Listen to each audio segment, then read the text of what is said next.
So we've already got more High Republic Star Wars writers trashing fans and just going on talking about toxic fandom, which really shouldn't surprise anybody. Seems like for every good move that we get for Star Wars, we get a lot of like weirdo moves that come with it. It's really strange, but it doesn't stop because these people think they're rock stars. They think they should be allowed to do anything and not be criticized. And of course, if you do criticize them and even tag them, they call that toxic. They call that you coming after them. All kinds of stuff.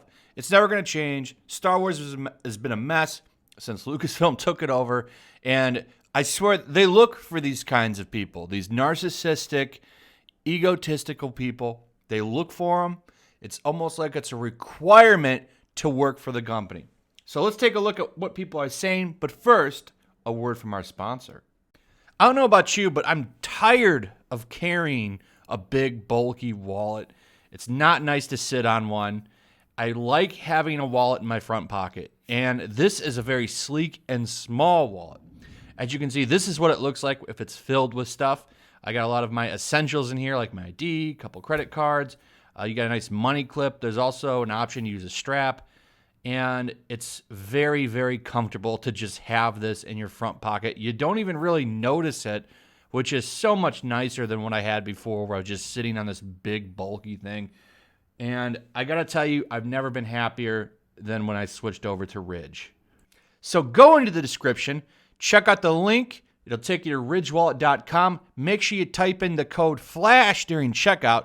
It'll get you 10% off on whatever you buy on here, and there's a lot to check out. You got cell phone cables. You've got cell phone cases, which are really cool too, because you can get them and they have a little space. Like, let's say you're going to go to a concert. You can just take your ID and your credit card in there, maybe slide a couple dollars in there.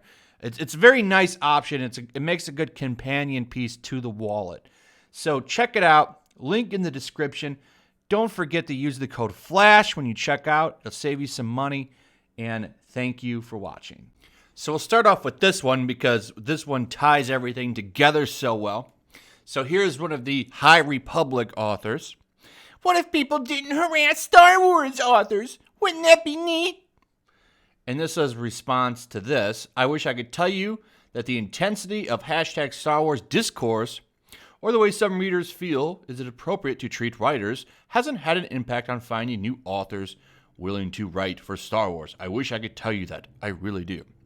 So what is this tweet? This tweet is someone that actually got a little bit of traction, and they talked about how basically people don't want to work for Star Wars because the fan base is devoted. And I can tell you, I cover a lot of stuff. All of the fan bases that I've covered and talked about, the Star Wars community is very, very passionate. They care about this property. And if you win them over, you have fans for life. They'll treat you well. I think this is any fandom, but the Star Wars fandom, man, they are very, very loving. And these people don't seem to understand that, because what these people want, what they want you to do is bend down to one knee, take your head, lower it down to their shoe or their boot or their flip-flops, whatever they're wearing, and they want you to lick from their toe up to about their ankle and worship them. Don't question them. Don't criticize them. That's wrong. We don't do that. You're supposed to just take whatever piece of shit they put out and you're supposed to love it. That's the way this works. So she says right here underneath, what if people didn't harass Star Wars authors? And it's not harassment. Let's be clear about that. What it really is any type of criticism. They don't like it. You rabble, you pigs. How dare you tag this author onto a tweet? How dare you do that? Interact with this person? No, they're too high up to do that with them. You're a rabble. You're a pig. You're trash. That's the way this author sees you. It's so easy to not be an asshat if you don't like a book or a comic. Talk to your friends about it. Journal about it. Write a thoughtful review. Do not attack or tag the author. So even mild criticism, light criticism, it's an attack. It's an attack. All of these people, all these writers, these comic book people, It's people that are like, like an actual celebrity where you see their face or something.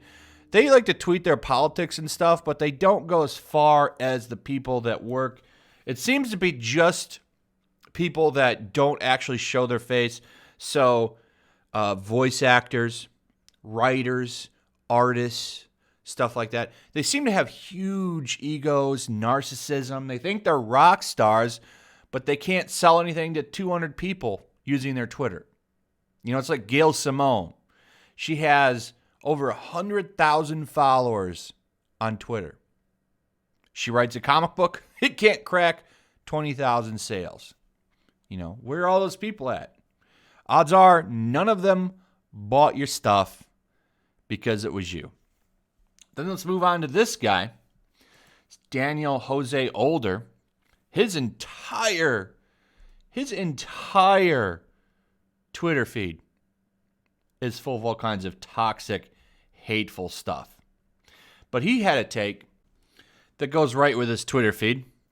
He says, "My new argument is Star Wars has betrayed me, a true fan, by having characters that don't look like me, so I will leave the fandom to those fake fans who," Chuck's notes, "have always been fans even when no one looked like them. Ahem. Someone the other day was in our mention saying that Star Wars has always been diverse. I just don't see alien creatures as humans," which, well, yes, I admit it. "But it's interesting to track how the series has evolved in its treatment of non-human sentient species.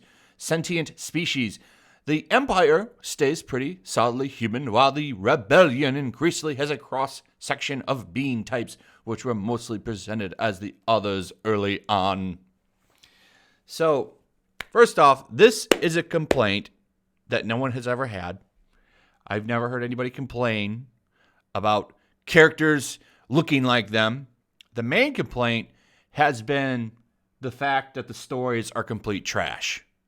That everything under Lucasfilm until The Mandalorian has been a pile of trash.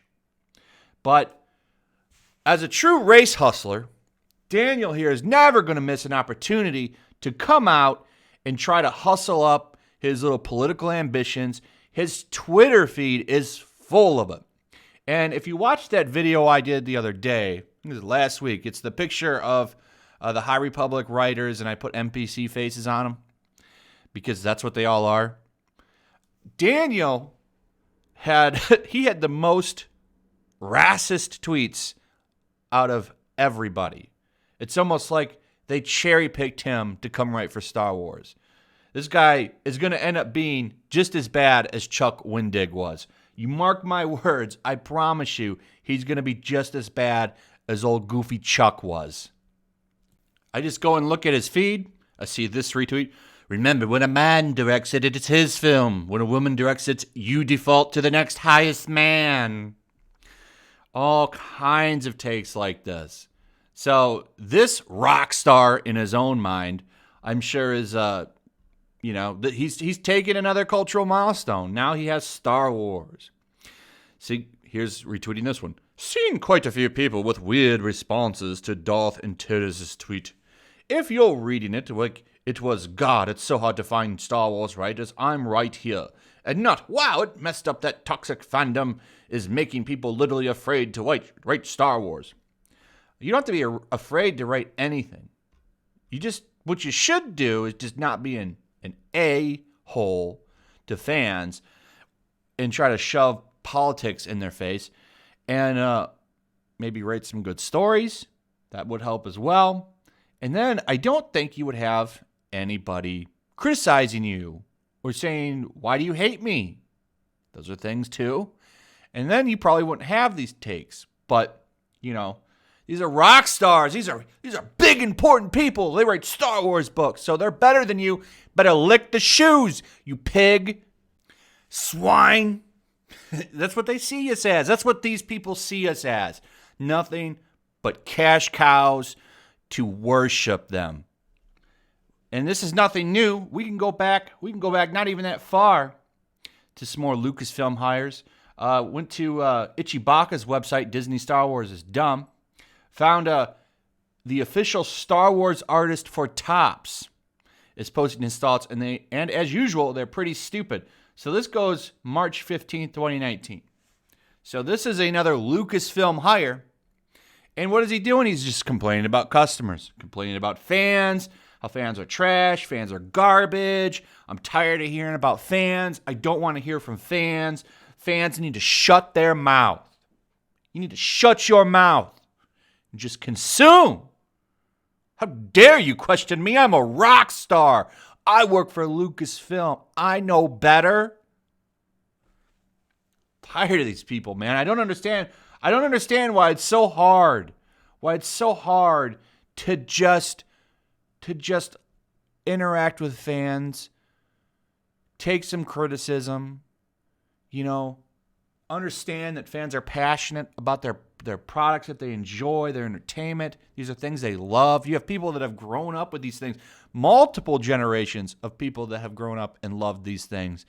And you're just there because it's a job, but because you're a writer or an artist, you think you're some kind of rock star and that you're above other people, that you're better than other people. That's not how it works. The fans are what make it special. And they can make it unspecial by abandoning it. It's already happening to Star Wars. All right. I wonder, out of the new generation growing up, how many of them are going to care about Star Wars? Probably not many. I really do think that Rise of Skywalker has damaged that brand. The Disney trilogy in general has damaged that brand. And then you have these asshats running around just being complete jerks, whining about fans. I don't think that helps either. Anyway, that's it, guys. Let me know what you think about this. Will you be purchasing High Republic books? I certainly will not be. I will not be. And I hope that they're flops so that they can whine about it. It's going to be hilarious to watch. Anyway, leave me your thoughts. Let me know your comments, what you have to say about all this. Throw a like up if you would. Don't forget to check out the links in the description. Check out Ridge Wallet. Remember to use the code FLASH. Also, make sure you're still subscribed. Subscribe if you're new. Hit that notification bell. Share the video. I'll see you guys on the next one. Peace. Also, if you want to help support the channel, check out my Teespring store. There's a link in the description. You can find some merchandise in there that you might want to check out. Also, take a moment. Make sure you're still subscribed to the channel. There's something going on right now, and they've been unsubscribing people. So just take a second and double check on that and subscribe if you're new.